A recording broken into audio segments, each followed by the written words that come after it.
na Alliance Gatanu FIFA mushimiye yuko ugarutse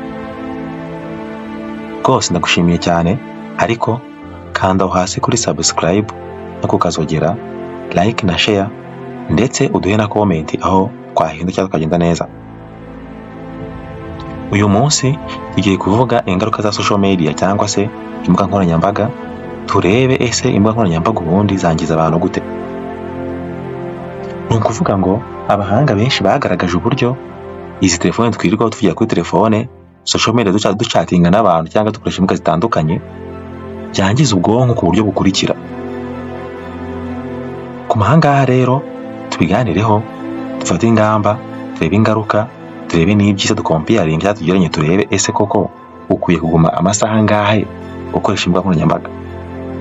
Ese amasaha utarenza uri kuri Facebook, Instagram, YouTube ndetse n'ibindi za Twitter ndetse n'ibindi bisanzwe kuvugira kuri telefone cyane, amasaha ntarengwa nangahe? Ese kuki ukwiye kutayarenza? Ese byakugiraho ingaruka? Reka dukomeze. Rero tunyambabwira yuko aho kuri social media ubundi ingaruka ya mbere abantu benshi bagiraho cyangwa se ahantu benshi bangirikiramo ni ukwigereranya. Ni ukuvuga ngo mbere na mbere iyo umuntu akurikira social media, ikintu cya mbere akora ni ukugereranya ubuzima abayemo n'ubwo umuntu ari kubona abayemo, kandi ibyo ngibyo bigira ingaruka zikomeye cyane ku bwonko. Reka turebe ubundi umuzi w'ikibazo ni uwuhe. Kugira ngo twumve neza ingaruka mbi za social media, tugomba kumva neza aho ituruka n'impamvu bitugiraho ingaruka zikomeye cyane. Ni ukuvuga ngo social media ubundi ikintu ibishaka cyangwa se uzikora icyo aba yifuza nuko tuba imbata yabyo cyangwa se dukolonizwa nabyo. Mu yandi magambo tuba addicted.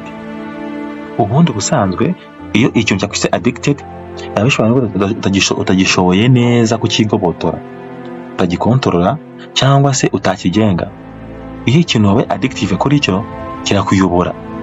Kandi ubundi ubwonko bavuga yuko ubwonko bwangiritse cyane, ubwonko butagishoboye gutekereza ku kintu ngo bukibatureho, ubundi baba bwafayirinze kugitekerezaho.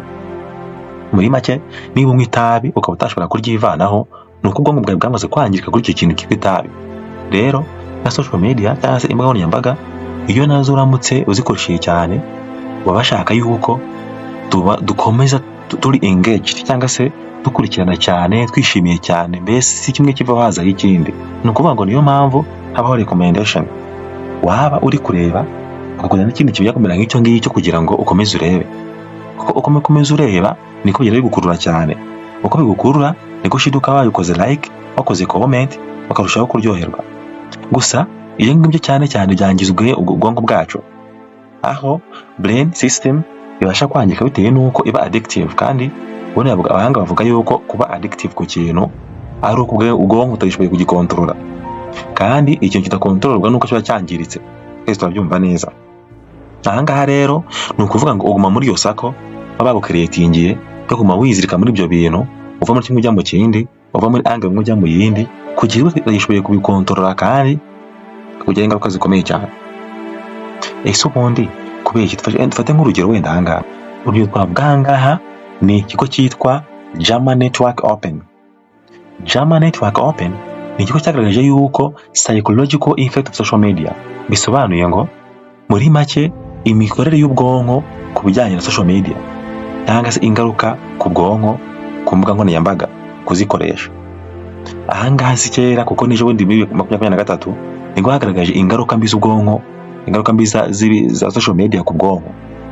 Ahangaha basobanuye ko more than 3 hours per day correlates with increased anxiety, depression and feelings of loneliness.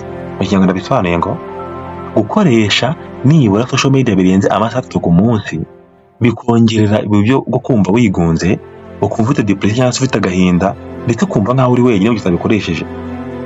Ibi ngibi rero mu gihe n'ahandi ubura bando ugasanga umuntu agurije amafaranga agura internet. Iyo internet ayigura kubera ko yumva ari wenyine, yumva yigunze, kandi mu by'ukuri nta kintu abashije kuba cyo byina internet afite ngo ajye kuri social media. Ndetse mu bushakashatsi bwagaragaje yuko abantu barenga 5,000 by'abana b'urubyiruko cyane abo bana 500 bakora ubushakashatsi byagaragaye yuko bose bafite ikibazo ku bwonko bwabo, ariko bubanze n'imyigire, kubera ko abana 5,000 bose basanze nibura buri mwana mwese uri aho ngaho w'urubyiruko nibura ku munsi akoresha amasaha 8 ari kuri social media. Ayo masaha 8 basanze nibura mu myigire ye byangiza nibura 1/4 cy'imitekerereze ye y'ubuzima bwe bwa buri munsi ndetse n'ubw'imyigire ye. Bityo basanga no ku bwonko bwabo barabaye addicted cyane ku buryo batasha gutekereza ibindi bintu mu gihe cyose bafite internet. Muri make kugira ngo batekereze neza no kubaka iyo internet kugira ngo babashe gukomeza ubuzima bwabo bwa buri munsi cyangwa se bakemure ibibazo bya buri munsi. Make bivuze yuko iyo imaze kuba addicted na social media cyangwa se ibintu by'ikoranabuhanga cyangwa se muri rusange imbuga nkoranyambaga, ntago wakemura ibibazo byawe, kuko urugero twatanga ahangaha, niba umuntu akeneye gukorera amafaranga ari uko yabanje gukora aho ugasanga mu masaha yo ku munsi 8 yose yamaze kuri social media, icyo gihe birumvikana neza ko bitashoboka yuko akemura bya bibazo bye. Twavuga ahangaha rero kwangirika k'umuco, ni ukuvuga ngo ibyo ndareba ndabigereranya cyangwa se mbikomparinga n'umuco w'ahandi, cyangwa se imyitwarire y'umuntu runaka nkunda kureba kuri imbuga nkoranyambaga ze ntangire kwitwara nkawe. Kandi muri make buri muntu wese turabizi neza abaho ubuzima bwe, kandi umuntu ikaba yaturutse n'uko abayeho.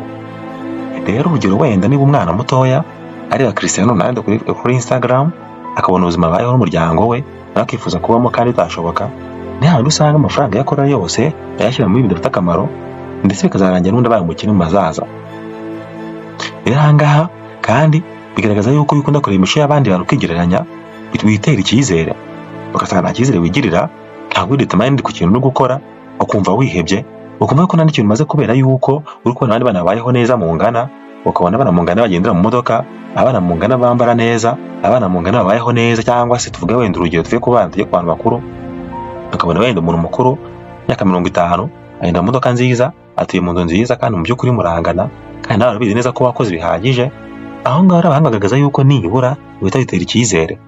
Dufashe nk'urugero ahangaha, in 2022 the Journal of Social Media and Clinical Psychology, aho ngaho ni igitabo cyapublishinzwe mu 2022 cyerekana uburyo social media zifitanye isano n'imikorere mu mutwe. Aha ngaha bagaragaje yuko nibura Instagram ifite uruhare runini. Instagram ko kubera amafoto yayo meza ndetse n'amavideo yayo akeye, bituma urubyiruko rwinshi rukunda kwigereranya ndetse rukanagereranya ubuzima abantu bose bayeho.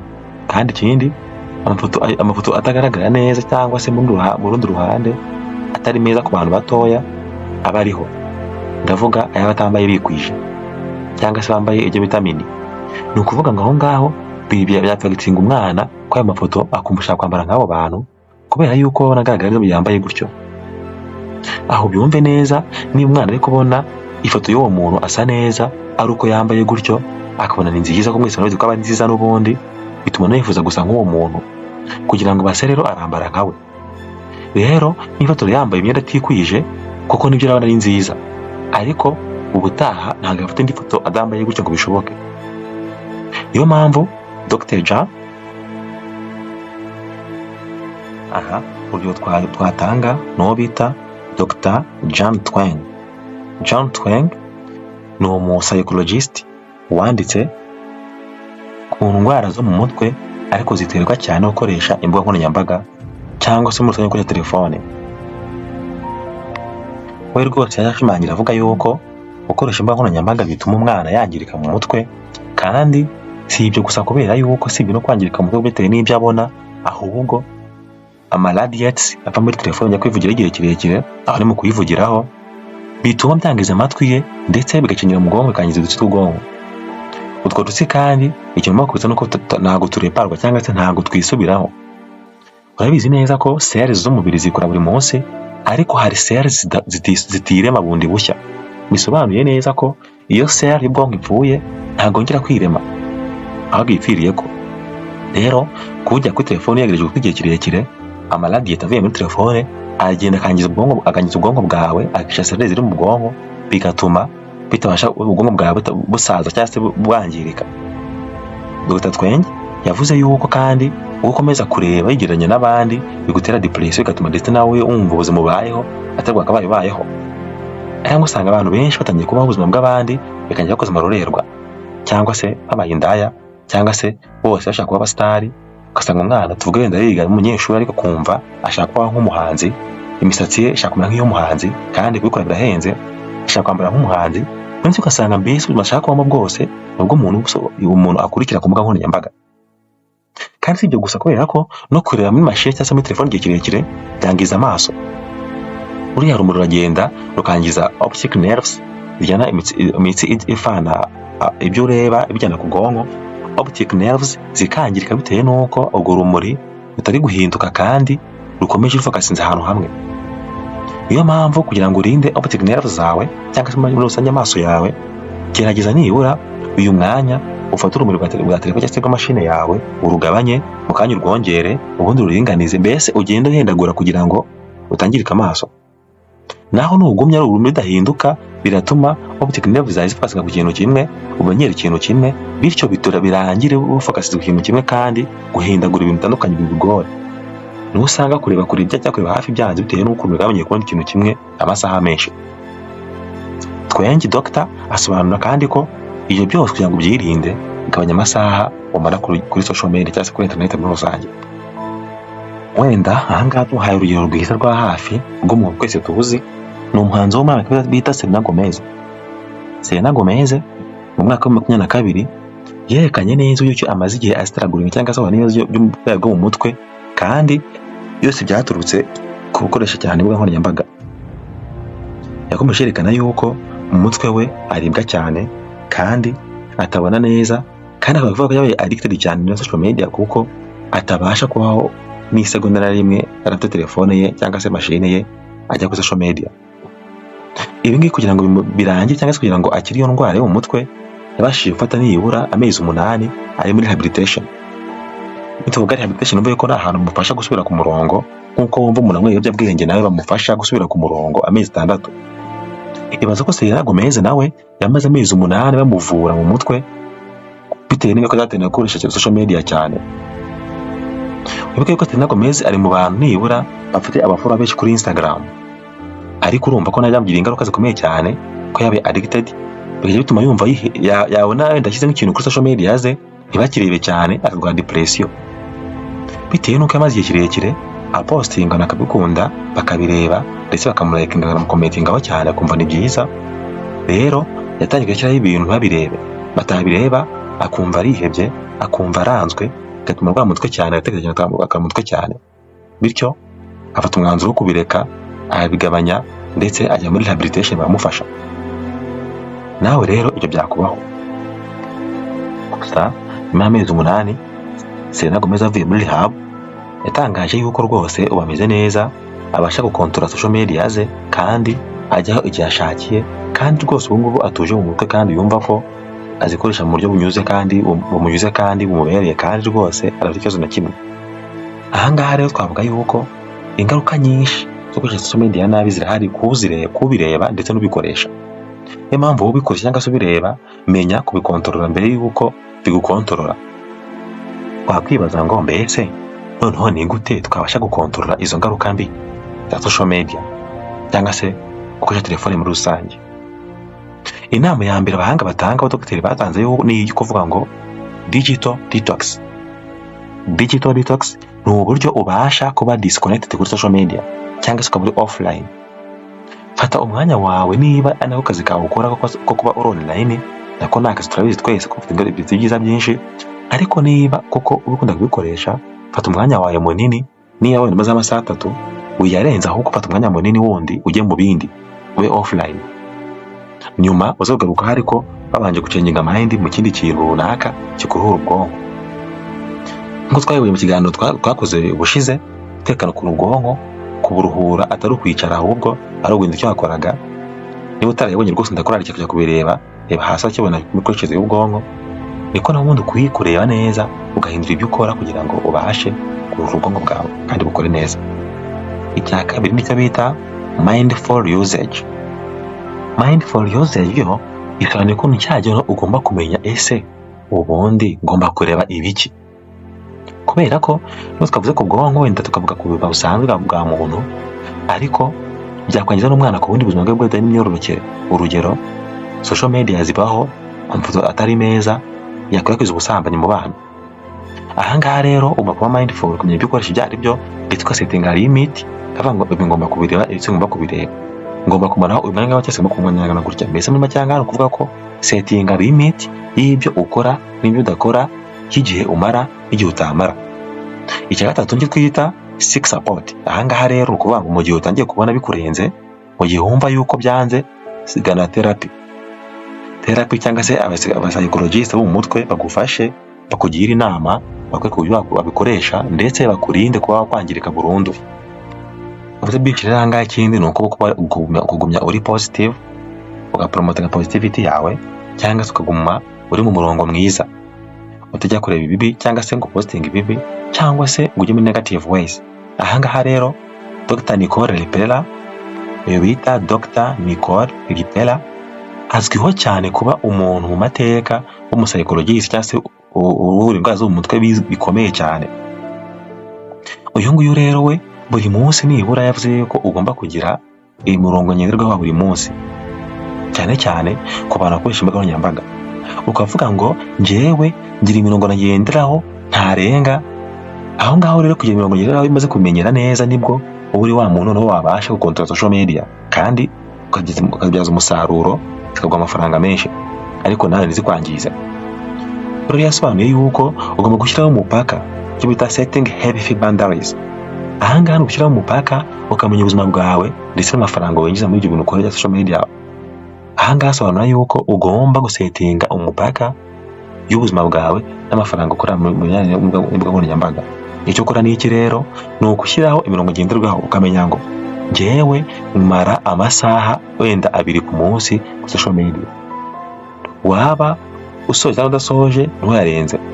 Ukamenya ngo njyewe posting imeze gutya, ibitameze gutya wapi. Mbese muri makeya ukagira imirongo ngenderwaho yawe itahinduka ku mpamvu iyo ari yo yose. Rero Dr. Nicole akasobanura yuko ikomeje kubikoresha cyane ari hahandi bikwangiza mu mutwe ndetse no mu mirongo kangika muri rusange. We cyane cyane yasobanuye yuko uriya social media zangiza umuntu cyane mu myitwarire ye. Imyitwarire yawe irahinduka rwose burundu mu gihe ubaye addictive na social media.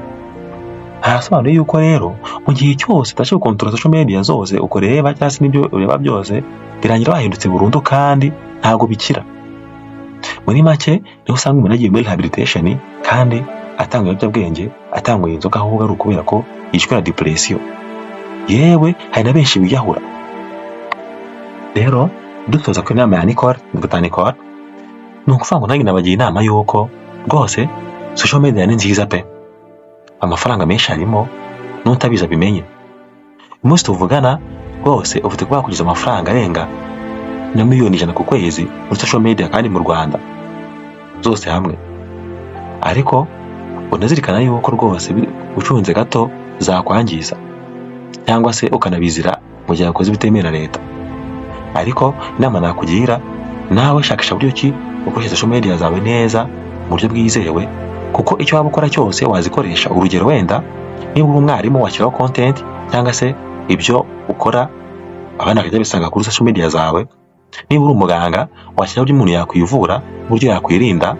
Niba utwara indege washyiraho amabwiriza y'indege. Mbese icyo byose waba ukora, waba umutegetsi wa leta washyiraho amatangazo, washyiraho n'inama z'abatugira abaturage. Mbese social media ntabwo ari uburara, nta nubwo ari mbi, ariko inama nabagira muzikoreshe neza. Kandi ikindi na telefone isanzwe nayo rwose kuyivugiraho cyane nibi cyane kubyangiza ubwonko ndetse n'amaso uko twayibonye. Bashimiye kudukurikirana. Kora subscribe kandi video irangire. Shyiraho comment dushyigikire tumenye ibyo twahindura, kandi ikindi share kuri bagenzi bawe bamenye ibingibi no kugira ngo batangirika mu mwanya muto wa social media zabo nabi. Murakoze cyane. Iyi ni Alaska Tano Official. Mugire amahoro y'Imana.